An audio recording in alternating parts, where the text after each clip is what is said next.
हाँ जी, तो स्टूडेंट्स आज हमारा जो टॉपिक है वो है फॉरियर ट्रांसफॉर्म के ऊपर, जिसमें वो करके for non periodic signals we define Fourier transforms. यानी कि जैसा कि मैंने आपको कहा था, फॉरियर सीरीज असल में इस्तेमाल होती है पीरियोडिक सिग्नल्स के लिए, यानी कि ऐसे सिग्नल्स जो एक स्पेसिफिक टाइम के बाद खुद को रिपीट करना स्टार्ट कर देते हैं। जबकि नॉन पीरियोडिक सिग्नल आप समझ ही गए होंगे, उसका उल्टा है, यानी कि कुछ ऐसे सिग्नल जो अपने आप को रिपीट नहीं करते एक स्पेसिफिक टाइम पीरियड के बाद, उनकी नई नई शेप्स होती हैं। तो वो कह रहा है इसीलिए हमने, यानी कि जब पीरियोडिक सिग्नल्स के लिए हम डिफाइन कर सकते हैं फॉरियर सीरीज को, तो क्या हम फॉरियर ट्रांसफॉर्म को डिफाइन नहीं करेंगे नॉन पीरियोडिक के लिए? यानी कि हर एक चीज़ का हल ढूंढा जाता है।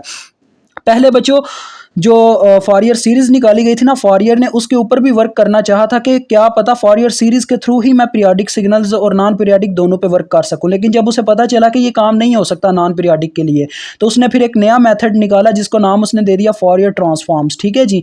तो आपको बताता चलूँ, ये फॉरियर असल में उस बंदे का नाम है जिसने इन दोनों को फाइंड आउट किया हुआ है।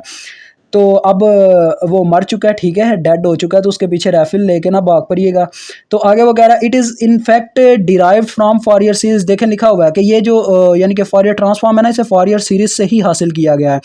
अब फॉरियर सीरीज का ना मैं आपको फॉरियर ट्रांसफॉर्म का थोड़ा सा हिंट देता हूँ बच्चों। ट्रांसफॉर्मेशन की बात की जा रही है, इसमें असल में होगा क्या, टाइम डोमेन को फ्रीक्वेंसी डोमेन में फेंक दिया जाएगा। ठीक है, हम टाइम डोमेन से फ्रीक्वेंसी डोमेन में चले जाएंगे, जिससे हम ईजी रहते हैं। ठीक है, तो ये आपको ना, अगर आप स्टडी करना चाहें तो हमारे पास एक और कोर्स अवेलेबल है, लीनियर कंट्रोल सिस्टम। उसके अंदर मैं कहता हूँ यार, ये कन्वर्जन आपको इतने अच्छे तरीके से उसके चैप्टर 2 में समझाई गई है ना, कि उसके अलावा कहीं आपको मिल ही नहीं सकती। इतना अच्छा निचोड़ वहाँ पे निकाला गया इसका। तो आगे देखो, वो कह रहा है कि Fourier series by assuming that an aperiodic signal data period, यानी कि हम एज्यूम कर लेते हैं कि हमारे पास एक ए पीरियोडिक सिग्नल है जिसका जो पीरियड है वो अप्रोचेस टू इन्फिनिटी है। ठीक है जी। The Fourier transform for a function X of T is, यानी कि उसकी जो अगर फॉरियर ट्रांसफॉर्म फिर हम लेंगे वो किस तरह से लेंगे। देखो बच्चों, ये क्या है, इस तरफ जरा देखें, ये जो रिजल्ट आ रहा है एक्स ऑफ एफ, ये यहाँ पे फ्रीक्वेंसी के अकॉर्डिंग है। ठीक है, फ्रीक्वेंसी की डोमेन में बच्चों जितने भी आपके वेरिएबल्स होंगे ना, उनको कैपिटल लेटर से प्रेजेंट किया जाएगा। यानी कि अगर आप एक्स ऑफ टी के सिग्नल का ले रहे हो अपने पास फॉरियर ट्रांसफॉर्म, तो उसका जो रिजल्ट होगा उसमें कैपिटल एक्स लिखोगे और टाइम की जगह फ्रीक्वेंसी लिख दोगे। ठीक है, वही मेरे वाली बात कि यहाँ पे हम क्या करते हैं, टाइम डोमेन से फ्रीक्वेंसी डोमेन में चले जाते हैं। तो बीच वाला जो प्रोसीजर है वो आपके सामने ही है कि हमने इसका वही बच्चों चक्कर है कि इंटेग्रल लेना होता है, लेकिन इसकी limits minus infinity to infinity होती हैं। ठीक है, ये चीज़ याद रखिएगा। और आगे आप देख सकते हैं, उसने जो सिग्नल उसके पास इनपुट के तौर पे यानी टाइम डोमेन में था एक्स ऑफ टी, उसने क्या किया है, उसके साथ ई की power minus J two pi F T D T को मल्टीप्लाई करवा दिया। ठीक है, यानी टाइम के अकॉर्डिंग जो ले रहे हैं हम इंटेग्रल, तो लिहाजा यही होगा। अब एक क्वेश्चन हमारे जहन में आता है बच्चों, मैं ना आपको यहाँ पे एक जुगाड़ी तरीका बताता हूँ कि एक फार्मूला आपने याद रखा हुआ है, दूसरा ऑटोमेटिकली याद रहेगा। आपको याद होगा कि हमने फॉरियर सीरीज का जो दूसरा फार्मूला पढ़ा था एक्स एन के लिए, वो हमारे पास था इंटेग्रल, लेकिन बाहर 1/t का बस इजाफा था, अंदर वही चीज़ें हैं। देखें जो यहाँ पे है ना, वही चीज़ें हैं। यहाँ पे आपको बस एक चीज़ मुख्तलिफ लग रही है, जो कि फ्रीक्वेंसी लिखी हुई है एफ। एफ असल में बच्चों आपके पास 1/t होता है, ये यहाँ पे 2π/t ही प्रेजेंट कर रहा है, कैपिटल टी। ठीक है, इस चीज़ से आपने घबराना नहीं है, परेशान नहीं होना। और दूसरे नंबर पर आप ये चीज़ सोच रहे होंगे सर एन कहाँ पे गया है। एन असल में इसमें इसलिए खत्म हो गया क्योंकि यहाँ पे बच्चों हम किसी स्पेसिफिक यानी कि टाइम की बात नहीं करेंगे, यानी एन वहाँ पे एक स्पेसिफिक टाइम पीरियड को प्रेजेंट कर रहा था, यानी कि एक लम्हे के लिए। आपको पता ना, हम कहते थे कि एक स्पेसिफिक टाइम पीरियड के बाद हमारा चैनल क्या क्यों अपना जो सिग्नल है वो अपने आप को रिपीट करना स्टार्ट कर देता है, तो एन उस चीज़ को प्रेजेंट करता था वहाँ पे, जबकि यहाँ पे वो कोई सीन नहीं है। डेट्स वाई एन यहाँ पे खत्म कर दिया गया। ठीक है, तो ये एफ असल में 1/t ही है आपका टाइम पीरियड, क्योंकि फ्रीक्वेंसी बराबर होती है रेसिप्रोकल ऑफ टाइम पीरियड पर साइकिल। ठीक है, तो ये वो वही फार्मूला है। तो उसके बाद देखें आगे, वो कहता है कि एक्स ऑफ टी को अगर आपको फाउंड करना पड़ जाए करना पड़े, यानी इसमें से जैसे आपको पता है वहाँ पे हमने क्या दो फार्मूले रखे हुए थे, एक था सम ऑफ का जिससे की मदद से हम एक्स ऑफ टी को फाइंड आउट करते थे, और एक था हमारे पास एक्स एन का जिसमें हम इंटीग्रेशन की मदद से एक्स एन को फाइंड आउट करते थे। यहाँ पे भी उसी तरह से थोड़ी कंडीशन है, लेकिन थोड़ी सी चेंज है बच्चों। देखो, अगर इसमें से एक्स ऑफ टी को फाइंड आउट करना पड़ जाए तो ज़्यादा से ज़्यादा क्या होगा, एक्स ऑफ टी इधर ही रह जाएगा, ये इंटीग्रेशन उठ के दूसरी तरफ चली जाएगी एक्स ऑफ एफ के पीछे, और ये भी जब दूसरी तरफ जाएगा तो ये पॉजिटिव हो जाएगा साइन, ये जो नेगेटिव है ना इस तरफ उधर जाके पॉजिटिव हो जाएगा। ठीक है, देखें ये नीचे इसने करके भी दिखाया हुआ है। और ये डी एफ क्यों साथ में आ गया, पहले तो डी टी था, क्योंकि बच्चों असल में ये हुआ है, आप दो तरीकों से इस चीज को समझ सकते हो। डी टी उधर जाके बटे में जाएगा तो 1/t असल में होता ही एफ है, लेकिन ये उसका मेन कंसेप्ट नहीं है बच्चों। डी टी इसलिए साथ में लिखा होता है, जिस चीज की इंटीग्रेशन हो रही होती है ना उस चीज के, यानी जिस चीज के अकॉर्डिंग उसके अकॉर्डिंग हम डेरिवेटिव के साथ वेरिएबल रखते हैं। अब यहाँ पे टाइम के ऊपर डिपेंडेंट है हमारा सिग्नल, तो डेट्स वाई डी टी लिखा हुआ है। जब दूसरी तरफ इंटीग्रेशन वगैरह सब कुछ डिलीवर हुआ तो वो फ्रीक्वेंसी पे डिपेंडेंट हो गए, डेट्स वाई यहाँ पे डी एफ आ गया। ठीक है, और बाकी एक्सपोनेंशियल की पावर प्लस क्यों, ये तो आप समझ गए, क्योंकि ये जब उधर बटे में जाएगी, बटे से ऊपर लेके जाऊंगा तो प्लस हो जाएगी, ये चक्कर है। ये इसको कहा जाता है इनवर्स ऑफ फॉरियर ट्रांसफॉर्म। ठीक है, तो ये आपके सामने आ गया। देखो बच्चों दो तरीके इनको प्रेजेंट करने के, अगर आप फॉरियर ट्रांसफॉर्मेशन कर रहे हो तो लिहाजा एफ से प्रेजेंट कर दोगे, और अगर आप उसका इन्वर्स कर रहे हो तो बस एफ की पावर -1 लिख दोगे। ठीक है, आगे ये कुछ आपकी ना प्रॉपर्टीज हैं स्लाइड में।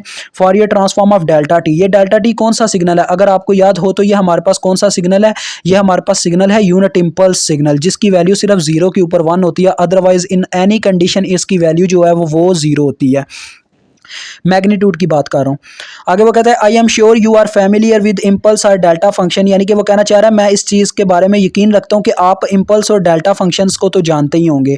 आगे वो कहता है कि delta t is a function that is zero everywhere except at t is equal to 0। देखें मेरे वाली बात के, इसकी वैल्यू सिर्फ 0 के ऊपर 1 होती है, अदरवाइज इसकी वैल्यू 0 होती है, यही बात वो कह रहा है। Where it has some value, यानी कि इसकी यहाँ पे कुछ ना कुछ वैल्यू होती है। अब ये कुछ ना कुछ कहने का क्या मतलब है, क्योंकि कभी कभार ये भी हो सकता है हम बच्चों डेल्टा टी की बजाय लिखें 1/2 टाइम्स ऑफ डेल्टा टी, तो उसकी मैग्नीट्यूड जो है ना 1/2 से मल्टीप्लाई होकर 1/2 हो जाएगी 0 के ऊपर, तो ये चक्कर वो बताना चाह रहा है, बाकी मसला नहीं है।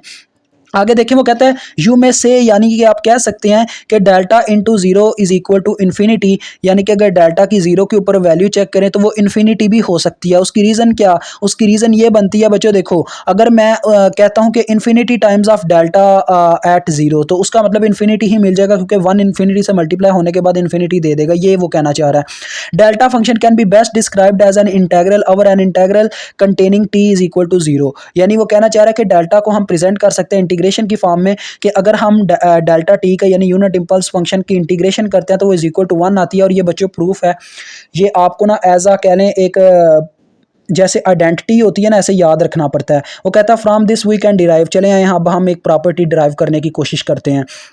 सबसे पहले उसने क्या किया बच्चों, एक सिग्नल ले लिया रैंडमली एक्स ऑफ टी। अब हमें नहीं पता ये कौन सा सिग्नल है, ये ए पीरियाडिक ही होगा, क्योंकि फॉरियर ट्रांसफॉर्म में आता ही ए पीरियाडिक है, ए पीरियाडिक सिग्नल होगा, पर ये मुझे नहीं पता इस सिग्नल का बिहेवियर कैसा है, कहाँ पे इसकी वैल्यू कुछ एग्जिस्ट करती है कहाँ नहीं करती।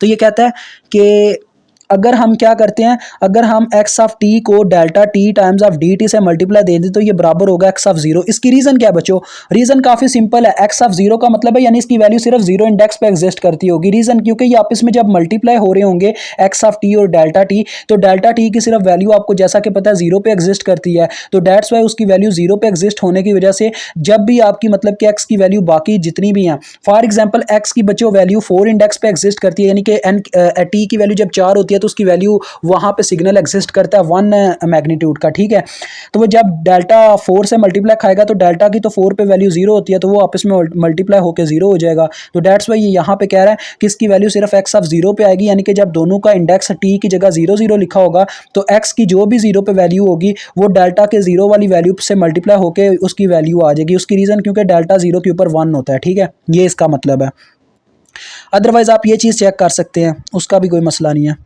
आगे वो कह रहा है इन जनरल, अगर हम जनरली बात करें तो वी हैव, यानी कि अगर हम क्या करते हैं बच्चों, ये जो अपना एक्स है इसमें थोड़ा टाइम डिले डाल देते हैं। टाइम डिले का क्या मतलब होता है बच्चों, आप ये भी समझ लीजिएगा। टाइम डिले का असल में ये मतलब होता है कि अगर हम बच्चों टाइम शिफ्टिंग असल में इसको कहते हैं। टाइम शिफ्टिंग जो है 2 टाइप्स की होती है, एक होता है टाइम डिले, एक होता है टाइम एडवांस। तो टाइम डिले में क्या होता है, अगर आपका ये जो टी है यानी ये आपका यहाँ पे टाइम पीरियड को प्रेजेंट कर रहा था, तो अगर इसका साइन साथ में प्लस है और अगर आप उसमें कोई नंबर ऐड करते हो माइनस में, तो अगर दोनों के साइन डिफरेंस है ना, डिफरेंट है आपस में, तो लिहाजा टाइम डिले होगा। अगर दोनों के साइन सेम हुए तो टाइम एडवांस होगा, यानी कि आप वैल्यू को उठा के फ्यूचर में लेके जाना चाह रहे हो। और अगर साइन डिफरेंट है तो यानी टाइम डिले है, यानी आप वैल्यू को उठा के पास्ट में लेके जाना चाह रहे हो। ठीक है, प्रेजेंट टाइम से। तो यानी ये कहना चाह रहा है अगर बच्चों मैं टाइम डिले डाल भी दूं तब भी मेरे पास क्या होगा जी, यहाँ पे जो वैल्यू आगे एक्स जीरो पे आ रही थी वो एक्स टी नॉट पे आ जाएगी। यानी क्योंकि टाइम डिले डालने से ना बच्चों पता है क्या होगा, आपकी ये वैल्यू में जितना टाइम डिले आएगा वो डेल्टा टी के ऊपर भी अप्लाई हो चुका होगा, डेल्टा टी की वैल्यू भी टाइम डिले के साथ वहाँ पे डिलीवर हो चुकी होगी। इसकी एग्जाम्पल इंशाल्लाह अगर मेरे से हो सका तो मैं आपको ना अपने रजिस्टर पर करके दिखाऊंगा, ठीक है, मसला नहीं है। तो यूजिंग दिस प्रॉपर्टी, वो कहता है इस प्रॉपर्टी का इस्तेमाल करते हुए we find the Fourier transform of delta function, हम डेल्टा फंक्शन का फॉरियर ट्रांसफॉर्म फाइंड आउट कर सकते हैं जो कि 1 के इक्वल आता है, ठीक है। ये आपको याद रखना होगा कि F of delta t is equal to 1 होता है। अगर आप F of u of t की बात करो ना बच्चों, आपका यूनिट स्टेप फंक्शन, तो वो बराबर होता है 1/j आपका ओमेगा साथ में होता है असल में, तो वो होगा 1/j2πf, ठीक है। ये उसका फार्मूला होता है। कुछ बच्चे नहीं ना समझ पाते, तो असल में मैंने इसको स्टडी किया हुआ है बच्चों LCS के अंदर। तो LCS के अंदर हम S के साथ प्रेजेंट करते थे जे ओमेगा को, तो ओमेगा 2πf के बराबर होता है। तो समझ गए होंगे आप मेरी बात को। आगे वो कह रहा है अगर हम इसका इन्वर्स ट्रांसफॉर्म भी लेना, यानी अगर ये फ्रीक्वेंसी डोमेन में चला गया है ट्रांसफॉर्म लेने की वजह से, अगर हम इसका इन्वर्स ट्रांसफॉर्म भी लेंगे तो इसकी वैल्यू 0 आएगी, सॉरी 1 आएगी। So the Fourier transform of x of T is equal to 1 is delta F, ठीक है। यानी कि अगर आपके पास, वो कहना चाह रहा है अगर आपके पास किसी भी सिग्नल का फॉरियर ट्रांसफॉर्म, यानी कोई भी सिग्नल एक्स ऑफ टी यानी कि एक रैंडम सिग्नल लिया ना, उसका अगर फॉरियर ट्रांसफॉर्म 1 आ रहा है तो आप समझ जाएं वो डेल्टा एफ के बराबर है, ठीक है। वो ये कहना चाह रहा है। आगे आपकी ये जो प्रॉपर्टीज़ है इंशाल्लाह इसको नेक्स्ट लेक्चर में हम स्टडी करेंगे। प्रॉपर्टीज़ के अंदर बच्चों कुछ ऐसी चीज़ें हैं जो आपको समझानी पड़ेंगी।